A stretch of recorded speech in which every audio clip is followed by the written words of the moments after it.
Hello students. तो हमने probability वाला लेक्चर कंप्लीट किया था और अब जो क्लास होने वाली है वो बहुत ही इंटरेस्टिंग और आपके लिए बहुत ही इम्पोर्टेंट होने वाली है, क्योंकि अब हम सॉल्व करेंगे एक पेपर जैसा आपका बोर्ड में आने वाला है पेपर। तो आपको इसको बहुत ही ध्यान से समझना है। इस लेक्चर को मैं क्वेश्चन तो करवाऊंगा ही, साथ साथ में उसके आसपास के जितने भी क्वेश्चन बनते हैं वो भी मैं आपको बताऊंगी। और क्या क्या होने वाला है इस क्लास में ये हम क्लास के साथ में जानेंगे। तो अभी मैं ये कुछ क्वेश्चन लेके आया हूँ, इसको मैं सोल्व करवाऊंगा आपको एग्जाम में, उसी तरीके से क्वेश्चन को सोल्व करना है। ओके, तो अब हम क्लास को स्टार्ट करते हैं। तो यहाँ पर हमारे मैथ्स का पेपर है और इसका पहला क्वेश्चन ये है कि which of the following is an irrational number। तो irrational नंबर क्या होते हैं ये आपको पता होना चाहिए। देखिए नंबर्स दो टाइप के हो जाएंगे मेनली, रेशनल और इरेशनल। और इसी में बहुत सारे नंबर होते हैं, उतना हमको नहीं जानना है, हमको ये जानना है रेशनल और इरेशनल नंबर क्या होता है। तो पहले इरेशनल जान लेते हैं। तो ऐसे नंबर जिनको p बाई q फॉर्म में नहीं लिखा जा सकता, हालांकि इतना कंसेप्ट में हम आगे जाएंगे तो बहुत कंफ्यूज होंगे, इससे अच्छा है मैं आपको डायरेक्ट बताता हूँ कि किस तरीके से पहचानेंगे। इरेशनल नंबर को पहचानने का तरीका यही है कि ऐसा कोई नंबर जो डेसिमल के बाद में जैसे 2 पॉइंट समथिंग कुछ आया 1 2 0 4 5 0 4 6, ऐसे अनइवन नंबर अगर आ रहे हैं किसी नंबर में तो ऐसा कंटिन्यू चलते जाता है तो वो नंबर हो जाएगा इरेशनल। दूसरा नंबर हम ये ध्यान रखेंगे कि जो पाई होता है ये भी एक इरेशनल नंबर होता है। और रेशनल नंबर के इनके अलावा जो नंबर है वो रेशनल नंबर हो जाएंगे जिनको p बाई q फॉर्म में लिखा जाता है। नॉर्मल नंबर, फ्रैक्शन वाले नंबर या डेसिमल के बाद में सेम नंबर रिपीट होते जा रहे हैं तो वो भी क्या हो जाएगा रेशनल। इरेशनल नंबर का यही लॉजिक है कि डेसिमल के बाद में कुछ भी नंबर आ सकता है, अनइवन रिपीट नहीं होगा। दूसरी चीज पाई को ध्यान में रखना है, ये भी एक इरेशनल नंबर। तो अभी हम क्वेश्चन की तरफ बढ़ते हैं और देखते हैं कि हमारा कौन सा आंसर हो सकता है। तो इसमें हम देखते हैं ऑप्शन नंबर ए, ये इरेशनल नहीं होता, ये तो एक रेशनल नंबर है जैसा कि मैंने आपको बता दिया। दूसरा 2.23 24 25 तो अलग अलग नंबर हमको दिखाई दे रहे हैं, तो ये क्या हो जाएगा हमारा इरेशनल नंबर आंसर। लेकिन हम आगे और देख लेते हैं जिससे हमें और आइडिया लगे। ये लिखा हुआ है 2.23 और उसके ऊपर बार लगा हुआ है, इसका मतलब ये है कि 2.23 फिर से 23 फिर से 23 ये रिपीट होते जा रहे हैं, तो ऐसे कंटिन्यू रिपीट होते जा रहे हैं तो भी वो एक रेशनल नंबर होगा, ये आपको ध्यान में रखना है। आगे अगला क्वेश्चन है 2.23, इसका मीनिंग ये है कि ये कंप्लीट हो चुका है, डेसिमल के बाद में खत्म हो चुका है, तो ये भी नंबर हमारा रेशनल नंबर में आएगा। उम्मीद है कि आपको ये समझ में आया। अब इससे रिलेटेड और कौन से क्वेश्चन इस नंबर पे बनेंगे आपके चैप्टर फर्स्ट से क्वेश्चन आएगा पहले। तो इसमें एक तो ये क्वेश्चन हो गया रेशनल इरेशनल पहचान।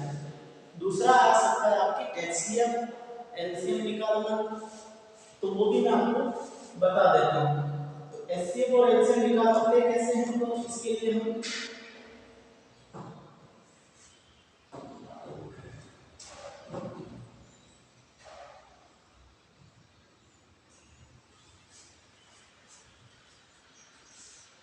एग्जांपल देख लेते हैं कुछ।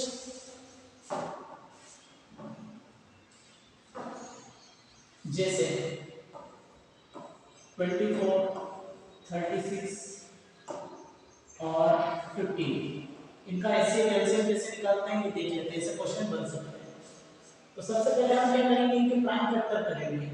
तो 24 के प्राइम फैक्टर होंगे जो आप इधर देख सकते हैं रफ में 24 लिखा 2 की टेबल से करेंगे, फिर 12 फिर से 2 की टेबल से करेंगे, 6 फिर से 2 की टेबल से करेंगे, 3 फिर से 3 की टेबल से कर लेंगे, तो ये 24 के फैक्टर हो जाएगा।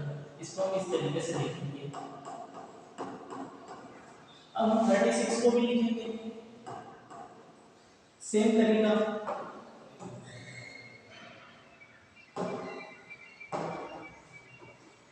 36 2 की टेबल से 18 बार होगा, ये चीज आपको आती होगी इसलिए थोड़ा फास्ट करना। फिर की टेबल से करेंगे, फिर 9 बार होता था, 3 की टेबल से करेंगे, फिर से 3 की टेबल से। 36 को हम लिख सकते हैं 2 मल्टीप्लाई 2 मल्टीप्लाई 3 मल्टीप्लाई। नेक्स्ट अपना जो अगला नंबर है उसको करेंगे, तो वो अपना नंबर है 15। 15 को डायरेक्ट लिख सकते हैं 3 मल्टीप्लाई 5। तो ये हमने इनके प्राइम फैक्टर कर दिए। एचसीएफ कैसे निकालते हैं, तो बहुत आसान है, आपको लिखना होगा एग्जाम में एचसीएफ। वैसे ऑप्शन में आता तो डायरेक्ट लिख कर सकते हैं, बाकी आपको इस तरीके से लिखना होगा। एचसीएफ वो नंबर होगा जो तीनों में मिल जाएगा आपको कॉमन। तो देखो यहाँ पर 2 है इसके अंदर है, बट इसमें नहीं है तो नहीं ले सकते। अब इसमें 3 है, इसमें भी है, इसमें, तो 3 ऐसा नंबर है जो तीनों के अंदर है, तो ये हमारा क्या हो जाएगा एचसीएफ। एलसीएम की बात करें तो वो क्या हो जाएगा, हाईएस्ट पावर हम लेते हैं इसके अंदर हर एक से। जैसे हाईएस्ट पावर इसको पावर की फॉर्म में जमा है तो 2 2 2 3 बार 2 की पावर हो गया 3 मल्टीप्लाई यहाँ पर कितना है 3। उसके बाद में दूसरी पावर यहाँ पर हो जाएगी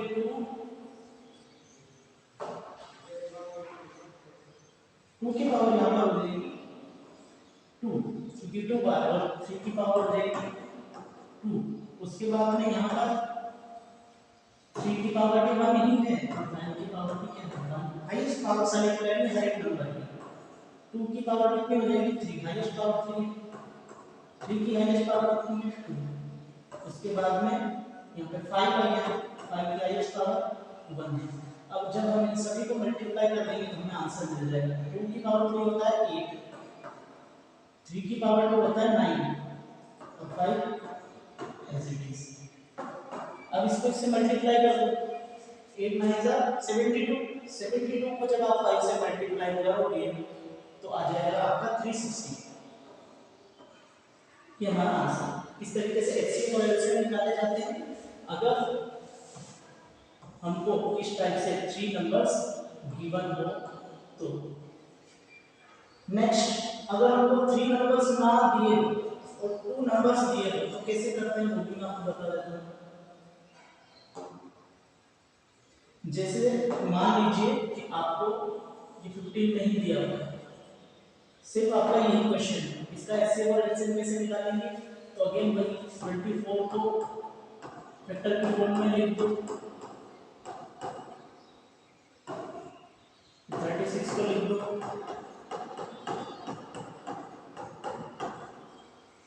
उसके बाद में एचसीएफ तो वही हो जाएगा जो दोनों में आप दोनों में क्या चीज आ रही है, 2 दोनों में है, 2 एक और बार है, एक और बार है, उसके बाद में 3 है, इसको भी लिख।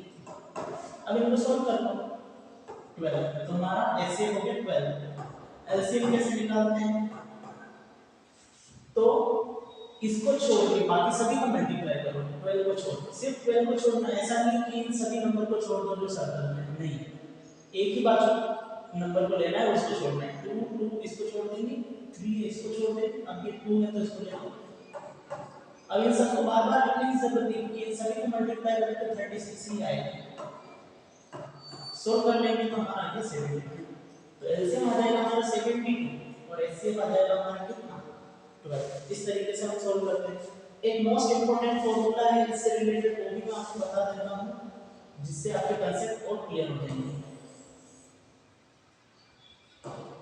फॉर्मूला है ये, वेरिफिकेशन में पूछा जा सकता है। वो फॉर्मूला होता है एचसीएफ मल्टीप्लाई एलसीएम इक्वल होता है a into b। a और b क्या है, जो नंबर जिनके हम एचसीएफ और एलसीएम निकालते हैं, दो नंबर के लिए ही ये फॉर्मूला होता है। अब जैसे हमने दो नंबर लिए थे, कौन कौन से, एक तो लिया था 36 और एक लिया था कितना 24, ये दोनों नंबर ले लिए। एचसीएफ आया था हमारा कितना 12 इनटू एलसीएम आया था हमारा 72। अब जब हम इनको मल्टीप्लाई करेंगे तो इक्वल आएगा। कैसे, देखो मल्टीप्लाई करके देखते हैं इनको, तो जब इसको इससे मल्टीप्लाई करेंगे 12 की टेबल 2 बार बोला 24, 2 ऊपर वहां से कैरी कितना चला गया 2, 12 की टेबल 7 बार 84, 84 और 2 को प्लस किया तो 86। क्लियर। अब इनको मल्टीप्लाई कर देते हैं। 24 की टेबल हम अगर 6 बार बोलेंगे तो हमें कितना मिल जाएगा, 5 बार में जब करते हैं इसको मल्टीप्लाई तो 120 होता है, फिर एक और बार करेंगे तो 144 आता है। 144 से हम लिख देंगे 4 और 14 चला जाएगा ऊपर। अब 24 को 3 से मल्टीप्लाई करेंगे तो हमें मिल जाएगा 72। 72 में जब ये प्लस करेंगे हम तो मिल जाएगा 86।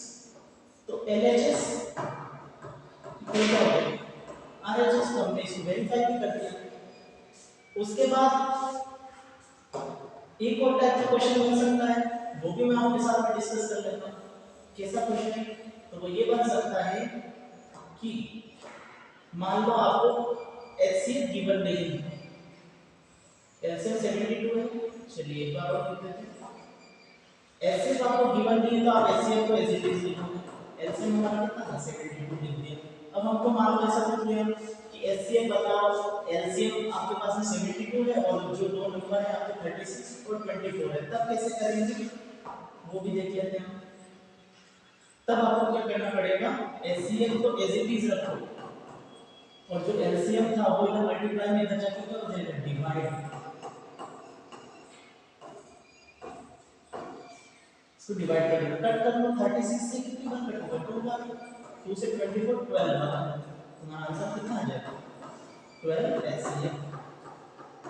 जितने भी पॉसिबल क्वेश्चन थे फर्स्ट चैप्टर से 1 मार्क्स में वो मैंने आपको बता दिया, इनको रिवाइज कर लीजिए, आपका ये पहला क्वेश्चन गलत नहीं होगा।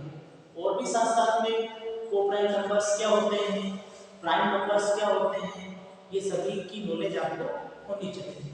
अब बढ़ेंगे हम अगले क्वेश्चन की तरफ। सो हमारा नेक्स्ट क्वेश्चन है ये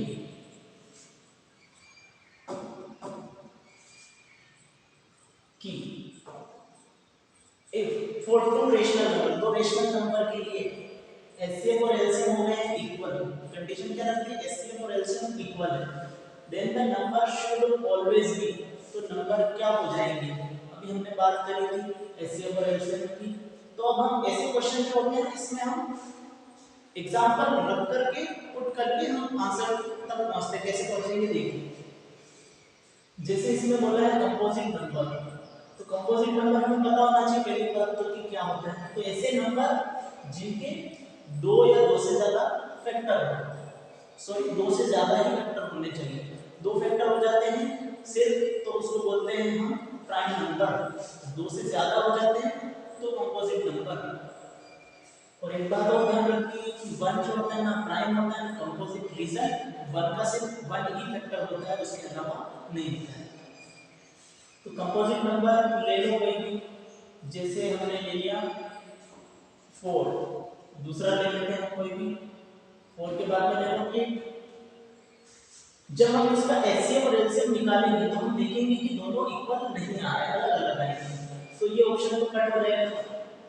अगला इक्वल, मान लो दोनों नंबर इक्वल है तो क्या एचसीएफ एलसीएम इक्वल आएंगे, जैसे यहां पे लेते थे 1 2 दूसरा भी 2, दोनों इक्वल हो गए। इनका एचसीएफ बात करें तो सीधा सा पता चल रहा है कि दोनों 2 से कैंसिल आउट हो गए तो 2 इसका एचसीएफ हो गया। जब इसके प्राइम एंड करोगे तो क्या देखोगे 2 * 1 दोनों में, और 2 कॉमन आ जाएगा, तो इस तरीके से तो 2 एचसीएफ हो गया, ठीक है सही बात है। एलसीएम कैसे निकालेंगे, तो एलसीएम निकालने का हाईएस्ट पावर देखते हैं, तो यहां हाईएस्ट पावर क्या होगी 2 की पावर 1 यानी कि 2, एलसीएम भी अपना कितना हो जाएगा 2, एलसीएम भी 2 आ गया, एचसीएफ भी 2 आ गया, यानी दोनों इक्वल आ गए, तो ये आंसर सही हो सकता है। फिर भी हम आगे बढ़ते हैं, आगे देखते हैं क्या प्राइम नंबर्स, प्राइम नंबर को हम लेंगे, जैसे ले लिया हमने 3, प्राइम नंबर है 5 प्राइम नंबर, इनका एलसीएम निकालेंगे तो 15 आएगा।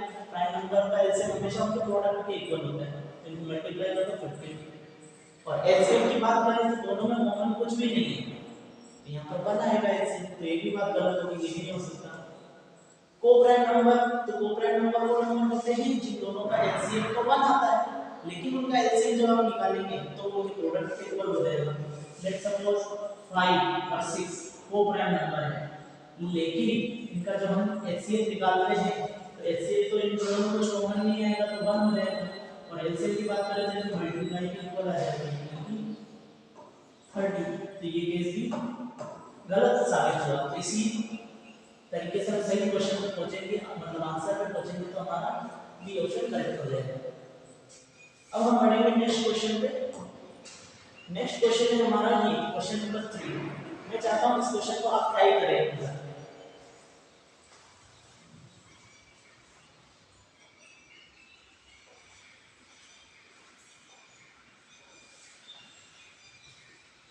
ट्राई किया होगा आपने इस क्वेश्चन को।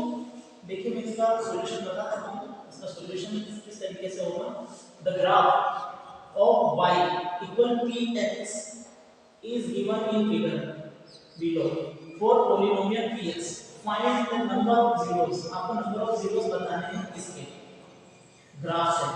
तो बहुत आसान है नंबर ऑफ जीरोस बताना कि जो एक्स्ट्रा लाइन दी होगी x और y एक्सिस के अलावा, जैसे ये लाइन गिवन है, तो ये x एक्सिस को कितनी बार कट करती है, तो वही हमारा क्या हो जाएगा नंबर ऑफ जीरोस। जैसे इसमें x एक्सिस को एक भी बार कट नहीं किया, y एक्सिस को कर रही है, तो नंबर ऑफ जीरोस होगी, तो zero will be the correct answer. मान लो ये लाइन कुछ इस प्रकार से होती, तो दो बार कट कर रही है, तो नंबर ऑफ जीरोस कितने मान लेते। तो अब इसके बाद में ये तो क्वेश्चन हो गया यहाँ। इसके अलावा यहाँ पे क्या आ सकता है, यहाँ पर आपसे पूछा जा सकता है कोएफिशिएंट, किसी भी पॉलीनोमियल का कोएफिशिएंट निकालना आपको आना चाहिए। जैसे पूछ लिया पॉलीनोमियल देके x स्क्वायर का कोएफिशिएंट बताओ, तो कोएफिशिएंट क्या हो जाता है, जैसे कि मैं एग्जांपल लिखूं आपके सामने कि 2x square plus 3x minus 4, ऐसा कुछ लिखा हुआ है ना इसमें। तो कोएफिशिएंट क्या हो जाएगा, तो कोएफिशिएंट x स्क्वायर का पूछा गया तो उसके साथ में जो भी नंबर है वो उसका कोएफिशिएंट हो जाएगा। मान लो कोई नंबर नहीं है तो कोएफिशिएंट हो जाएगा 1। मान लो कोई नंबर नहीं है और नेगेटिव साइन है, कोएफिशिएंट हो जाएगा -1। अगला क्या पूछा जा सकता है, पॉलीनोमियल की डिग्री पूछा जा सकता है। तो डिग्री का आपको हमेशा ध्यान रखना है जो उस पॉलीनोमियल में वेरिएबल है उसकी जो हाईएस्ट पावर है वही उसका क्या हो जाएगा, डिग्री हो जाएगा। जैसे इसमें वेरिएबल x है लेकिन इसकी हाईएस्ट पावर कितनी है 2, तो इस पॉलीनोमियल में डिग्री क्या हो जाएगी 2। आपको पता होना चाहिए मोनोमियल क्या होता है, बाइनोमियल क्या होता है, ट्रिनोमियल क्या होता है। मोनोमियल जिसमें एक ही टर्म होती है, नंबर ऑफ टर्म, जैसे इसमें नंबर ऑफ टर्म कितनी है 1 2 3, तो ट्रिनोमियल है। मोनोमियल में क्या होता है, नंबर ऑफ टर्म 1 होती है, बाइनोमियल में कितनी हो जाती है 2। उसके बाद में क्वाड्रेटिक पॉलीनोमियल किसे कहते हैं, तो जिसकी डिग्री क्या हो 2। डिग्री क्या होती है मैंने आपको बताया, क्यूबिक पॉलीनोमियल क्या होता है जिसकी डिग्री होती है 3। तो ये कुछ चीजें वैसी वाली को आपको ध्यान में रखनी होगी। तो इस नंबर की उम्मीद है कि यही क्वेश्चन बनेगी। इसके अलावा और कौन सा क्वेश्चन बन सकता है, तो वो हम आगे वाले क्वेश्चन में डिस्कस करेंगे। नेक्स्ट क्वेश्चन, क्वेश्चन नंबर 4 की बात करते हैं।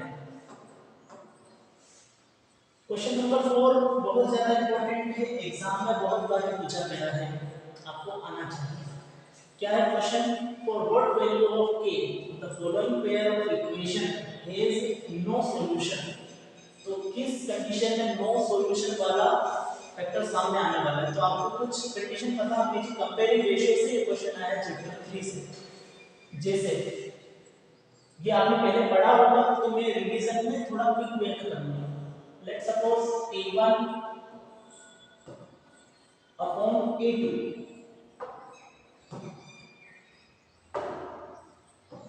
a1 अपॉन a2, फिर हो गया b1 अपॉन b2, फिर हो गया c1 अपॉन c2।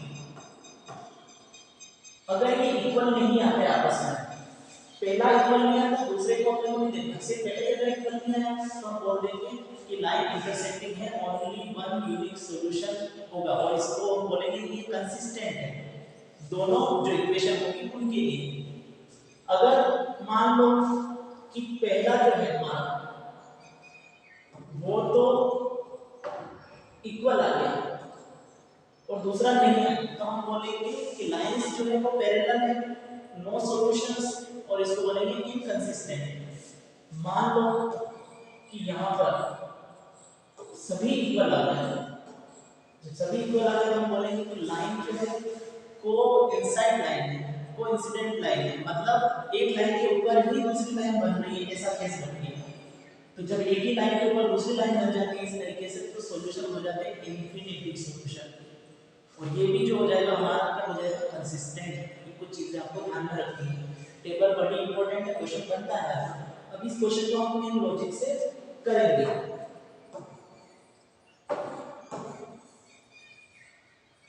जैसे यहाँ पर दिया हुआ है कि हमको क्या बताना, फॉरवर्ड वैल्यू ऑफ ए की वैल्यू निकालनी है। Following pair of equation has no solution. No solution मतलब कोई सॉल्यूशन होना नहीं चाहिए। उसके लिए कंडीशन क्या है, पहला इक्वल आ जाए और सेकंड नंबर वाला इक्वल नहीं आए। अब वैल्यू पुट कर देते तो हमें आंसर पता चलेगा। अब ये नहीं इक्वल आ रहा है, इससे कोई लेना देना नहीं, क्योंकि के की वैल्यू निकालनी, इसको भूल जाओ। अब बस आपके पास में ये होना चाहिए। अब इससे हम ये जो फॉर्मूला हमारा आ गया, इससे हम आंसर निकालेंगे। देखो कैसे, a1 क्या हो जाएगा, जो पहली इक्वेशन है उसमें x का कोएफिशिएंट यानी कि यहां पर हो जाएगा 3, तो a1 हो गया हमारा कितना 3, तो लिख दिया हमने 3 अपॉन, उसके बाद में नीचे आ जाएगा a2 क्या हो जाएगा, सेकंड इक्वेशन में x का कोएफिशिएंट, x ये रहा, इसका कोएफिशिएंट क्या हो गया ये 2 के माइनस 1। जब भी ऐसी टर्म आती है तो ब्रैकेट जरूर यूज करो। अब इक्वल b1 की बात करें तो b1 जो होगा वो y का कोएफिशिएंट है, लेकिन यहाँ पे ध्यान दीजिए y जो इक्वल टू उधर सारी चीजें में इक्वल के इस साइड में लानी होगी। वो आपने देखा होगा ना, इसका स्टैंडर्ड फॉर्म क्या होता है, ax by plus c = 0। तो इधर तो 0 होना चाहिए, सारी चीजें इधर होनी चाहिए। तो इसको जब इधर लाएंगे तो y में -y बनेगा। जब -y बन रहा है तो उसका कोएफिशिएंट क्या हो जाएगा, मैंने बताया था कि -1। तो b1 b2 मतलब b1 हो गया हमारा -1, b2 कितना हो जाएगा, तो b2 की हम अब बात करें तो वो होता है सेकंड इक्वेशन में y का कोएफिशिएंट। सेकंड इक्वेशन में y ऑलरेडी इधर ही है, तो हमको और एक्स्ट्रा कुछ करने की जरूरत नहीं। y का कोएफिशिएंट देखो क्या है 1। c1 c2 पे हमको जाना नहीं, क्योंकि यहीं से हम हमारा क्वेश्चन सोल्व कर लेंगे। देखिए ध्यान से देखिए कैसे सोल्व होगा। 1 इधर आके मल्टीप्लाई हो जाएगा 3 से 3, जब माइनस मल्टीप्लाई होगा तो क्या हो जाएगा, जो साइन है वो चेंज हो जाएंगे दोनों के, -1 से मल्टीप्लाई होगा तो 2 के जो प्लस है वो -1 2 के हो गए, और ये -1 है -1 से मल्टीप्लाई करके क्या हो गया +1। अब इस इक्वेशन को बहुत आसानी से सॉल्व किया जा सकता है। प्लस का 1 इधर आके क्या हो जाएगा माइनस, तो 3 - 1 कितना हो गया 2, इधर कितना हो जाएगा -2 के और 2 माइनस का जो है मल्टीप्लाई है तो ये इधर आके डिवाइड होगा। जब 2 से 2 डिवाइड हुआ तो 1, लेकिन साइन किसका माइनस का, तो a की वैल्यू हमने की गई -1। इस तरीके से हमको इसका सॉल्यूशन करना है। कौन सा ऑप्शन करेक्ट आ रहा है, ऑप्शन नंबर डी। अगर आपको ये थोड़ा कम समझ आए तो बैक करके वापस देखिएगा, क्योंकि बहुत इंपॉर्टेंट क्वेश्चन है, इससे रिलेटेड क्वेश्चन बनता है एग्जाम में, और मुझे तो लगता है कि इस नंबर पे कुछ ऐसा ही क्वेश्चन आपसे पूछा जाएगा। और कौन कौन से क्वेश्चन बन सकते हैं इसकी जगह पे, ये हम देखेंगे नेक्स्ट क्लास में। तो आपको क्या करना है, इन क्वेश्चंस को एक बार रिवाइज जरूर करना है, most important. Okay, thank you.